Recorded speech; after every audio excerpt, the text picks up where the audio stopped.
Bonjour, je me présente, Vincent Leblanc. Je suis fondateur de Violon et Champignon depuis 5 ans. Puis ce qu'on fait, c'est on fournit du mycélium pour produire des champignons, soit dans les jardins ou différents milieux.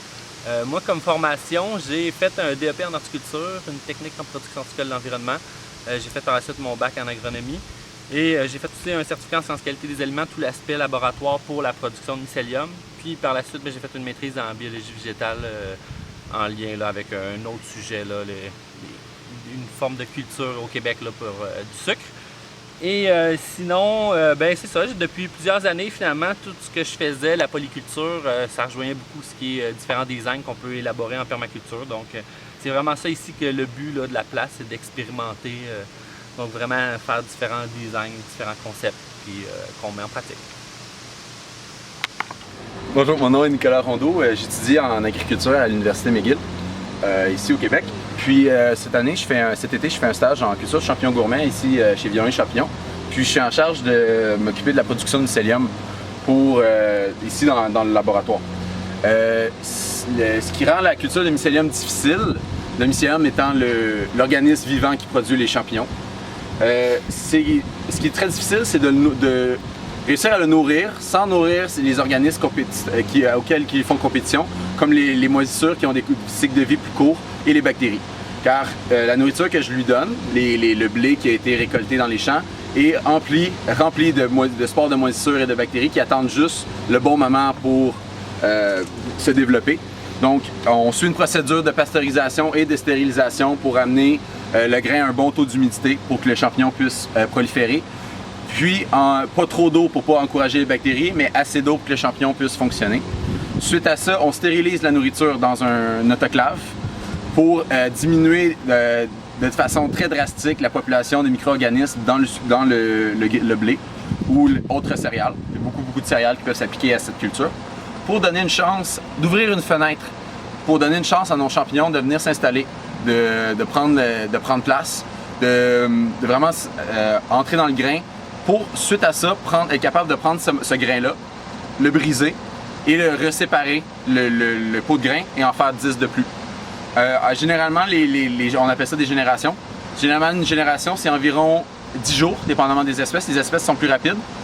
Où est-ce qu'on est capable de multiplier le volume de substrat, qui est la nourriture à champignons, d'environ 10 fois. Donc, on peut aisément partir d'un seul pot de grain et en 3 semaines en avoir 100, puis une semaine et demie plus tard en avoir 1000.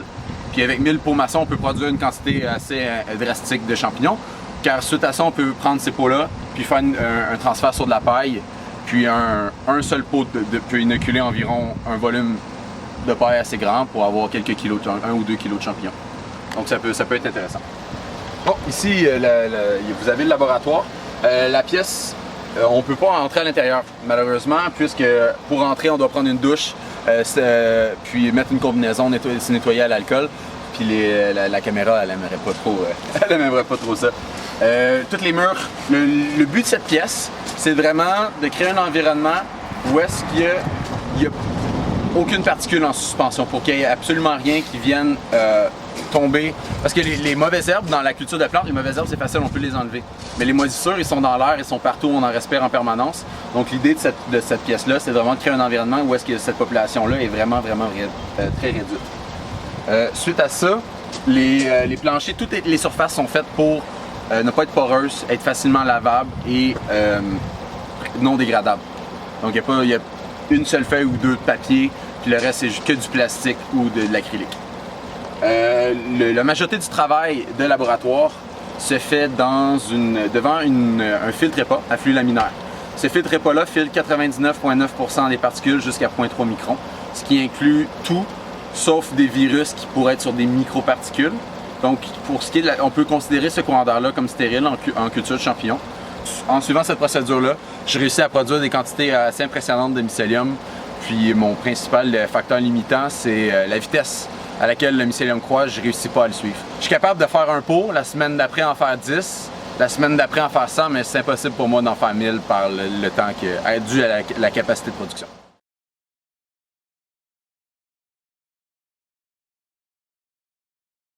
Ce qu'on a fait, c'est qu'on a mélangé du grain qu'on a inoculé avec une espèce qui est le stropher rouge vin, qui produit les champignons que vous avez vus tout à l'heure dans le jardin. Est-ce que tu peux expliquer ce que c'est l'inoculation? Oui, l'inoculation, c'est de prendre un média qui contient du champignon, donc le grain par exemple, qui a servi à nourrir le champignon.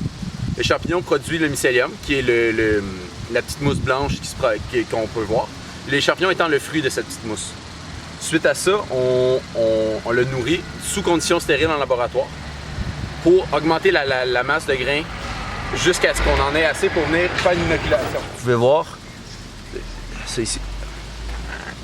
Alors ça c'est? Ça c'est du mycélium. Du mycélium. Du mycélium de Strophaire rouge-vin. Ici, ce que j'ai fait, c'est que j'ai pasteurisé ces copeaux-là. Ils ont été pasteurisés pendant 1h30 à la vapeur dans un baril. Suite à ça, je les ai épandus ici. J'ai mélangé 5 pots de grains avec du blé qui contenait du mycélium de Strophaire rouge-vin. Et suite à ça, je les ai mélangés ensemble. Puis j'ai fait une couche protectrice pour offrir une chance au mycélium de se propager sous le couvert végétal.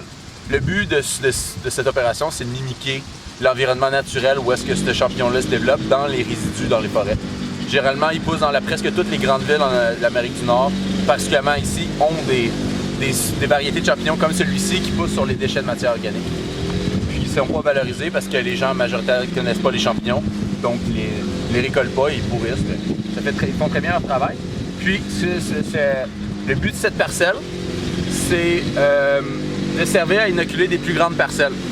Donc, ce que je vais faire, c'est qu'une fois que tous les copeaux ici vont être couverts de mycélium, je vais prendre le 3/4 de ça, puis je vais aller le mélanger avec environ 4 fois plus de sciure, de copeaux. Puis après ça, je vais venir remplacer les copeaux que j'ai enlevés, prendre le quart qui me restait, les remélanger ensemble, puis me refaire une autre parcelle mère. Donc l'inoculation, dans le fond, c'est le fait de le nourrir. Le nourrir, de l'ensemencer, voilà. Exactement. Puis, ce qui est difficile, c'est d'éviter l'introduction de moisissure. Ici, vous voyez, il y a des petits spots verts. Puis c'est ça qui est difficile à empêcher. J'ai bien beau traiter mes copeaux. J'ai même fait un traitement au peroxyde où est-ce que j'ai versé une solution diluée de peroxyde dessus pour aider à réduire l'incidence de la contamination. Mais j'ai donné une chance assez grande à mon mycélium. Tout le but de la préparation de la nourriture et tout, c'est vraiment d'ouvrir une porte pour que mon champignon puisse venir se nourrir avant que les autres compétiteurs viennent prendre sa place. Puis cette parcelle-ci va servir à inoculer une parcelle mère qui va être beaucoup plus grande pour que l'année prochaine, on puisse avoir des champignons comme qu'on en a en ce moment. C'est ça l'objectif. Puis avec la quantité que tu as ici, là, tu peux inoculer une parcelle de quelle surface à peu près? Je serais confortable de la faire entre 5 et 10 fois plus grande. Mais j'irais pour être conservateur, je la ferais seulement 5 fois plus grande. 5 fois plus grande? Oui. Donc 1 pour 5. Oui, principalement à cause qu'il y a déjà un petit peu de moisissure ici. S'il n'y aurait pas de moisissure, je serais plus confortable à faire 1 pour 10. Mais là, vu qu'ici, il y en a un petit peu, je ferais plus attention. Et dis-moi, ça prend combien de temps à je dirais que ça prend environ 6 semaines. À être prêt, oui, c'est ça, 6 semaines? Là, en ce moment, elle est quand même assez développée, puis elle a 3 semaines. 3 semaines? Ouais. Ah oui. Puis, mais ça dépend vraiment de la quantité de mycélium que vous mettez au départ. Plus qu'il y a de mycélium pour commencer, plus vous ajoutez de mycélium, plus la colonisation va être rapide. Et comme on est au Québec, oui. La température, parfois ça varie, souvent c'est froid, donc est-ce que ça a une incidence ce champignon-là est considéré comme une vivace, à condition qu'il y ait un couvert assez épais, un couvert de matière organique assez épais pour lui permettre de se nourrir. En se nourrissant, en dégradant les copeaux de bois, il produit de la chaleur qui l'aide à hiverner. Puis il y a aussi une phase où est-ce qu'il réussit à tomber en semi-dormance, où est-ce qu'il va attendre l'année d'après. Okay. Moi, j'ai eu plusieurs espèces de champignons qui ont le mycélium gelé dur. Puis l'année d'après, au printemps, j'avais des champignons. Okay. Je les avais considérés morts, puis ils se débrouillent quand même très bien. Ouais. Puis ce qui est intéressant avec ces champignons-là, c'est qu'ils, en produisant les champignons, ils vont relâcher des spores qui sont des semences de champignons. Puis je crois qu'à long terme, dans un modèle de permaculture, il y aurait moyen de ne pas avoir à faire d'inoculation de laboratoire, Tout ce que vous auriez simplement à faire, c'est il y a des champignons à cet endroit-là, prendre une partie des copeaux de bois, mélange avec des copeaux de bois que vous venez de couper il y a environ 2 semaines, 3 semaines. Puis il y a des fortes chances que le mycélium traverse d'un substrat à l'autre pour, suite à ça, continuer à se propager. Parce qu'on s'entend que l'idée, c'est de pas toujours travailler. C'est difficile d'avoir accès à un laboratoire ou du mycélium de qualité. Ici, nous avons la serre extérieure de production pour les pleurotes. Donc, on filtre notre terre. C'est vraiment quelque chose d'artisanal, mais qui nous donne quand même une bonne production. Alors là, tu filtres l'air pour être certain, étant donné que, regardez, il y a beaucoup d'humidité là-dedans, qu'il n'y ait pas une croissance de moisissure. Donc, on ici.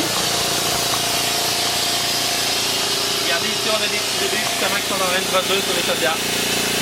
Alors, à l'intérieur, qu'est-ce qu'on retrouve dans là, on a un mélange d'un substrat, c'est-à-dire il y a de la paille, des copeaux de bois, de la fiure, des matières qu'on réussit à trouver là, à gauche à droite. À gauche à droite, mais rien de spécifique en tant que tel? C'est sûr que de base, on garde toujours un minimum de paille pour bien l'oxygéner. OK. Et alors, qu'est-ce qui va faire la réussite? En fait, c'est le mycélium qui est introduit dedans? Un mycélium, vraiment, ce qui va faire, ça va être vraiment un mycélium de bonne qualité. Vas-y. Alors, les cruches qui sont remplies d'eau, ce sont des cruches en vitre? Oui, bien ça, c'est des contenants en verre. L'idée de ça, c'est vraiment d'avoir de l'eau qui, durant le jour, emmagasine la chaleur et la nuit redonne la chaleur aux plants comme les poivrons, qu'eux exigent beaucoup de chaleur parce qu'ici au Québec, il fait froid. Même la nuit, là, durant l'été, on va avoir des 10 degrés. Donc, puis au travers de tout ça, mais pour bien dégrader la matière, on intègre aussi toujours, encore une fois, des champignons. Ici, comment on s'organise avec les poules sont vraiment importantes pour nous. On leur donne toute la matière. Là. Finalement, on fait un compost à même la cage. On met beaucoup nos résidus de champignons, de mycélium finalement, qu'il y a eu des substrats sur lesquels les champignons poussaient dessus. Donc on sert de ça, puis on intègre ça, donc on récupère leur déjection. Puis ça produit aussi de la nourriture pour eux, comme des vers de terre, des petites bébites qu'ils vont trouver là, au travers du pays. T'as combien de poules dans le poulailler? On en a 7. 7? Ouais. Okay. Donc ça, c'est pas un poulailler mobile, il est fixe? Oui, c'est un style chicken tractor, mais là, j'ai décidé de le mettre fixe puis d'y aller plus un compostage, puis à un moment donné, on va changer de place. Alors, à l'intérieur de ça, du tunnel, qu'est-ce qu'on retrouve? D'autres pots avec des pleurotes qui poussent. Là. Des pleurotes, OK. Ouais.